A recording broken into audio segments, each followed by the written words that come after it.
Les vrais acteurs, ils gardent toujours un peu de jeunesse dedans eux-mêmes. La voix de Kirk Douglas sur Europe 1 à la fin des années 70. L'immense acteur américain est mort, annonce cette nuit de ses fils, parmi lesquels Michael Douglas. Kirk Douglas avait 103 ans. Une carrière de plus de 70 ans, une centaine de films, dont certains gravés dans l'histoire du 7e art, 20 000 lieues sous les mers et Les Sentiers de la gloire dans les années 1950. Et surtout Spartacus en 1960, Stanley Kubrick dans une Amérique en pleine peur rouge. Il bouscule le vieil Hollywood en imposant un scénariste accusé de sympathie communiste. Gladiateur, soldat, cow-boy, retour sur son immense carrière avec Roman Hocquet. Une fossette au menton, un détail célèbre, Kirk Douglas, reconnaissable entre tous.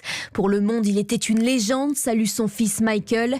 90 films et l'image du héros mythique américain comme dans le péplum Spartacus. I'm Spartacus! I'm Spartacus! I'm Spartacus! Kirk Douglas, c'est aussi ce harponneur dans 20 000 lieues sous les mers qui chante pour motiver son équipage. Ou encore ce cow-boy moustachu aux cheveux gominés dans Règlement de compte à hockey choral. Un demi-siècle de cinéma récompensé par un Oscar d'honneur en 1996. Je vois mes 4 fils fiers du vieil homme. Dans les bras de ce grand séducteur, Marlène Dietrich, Lana Turner.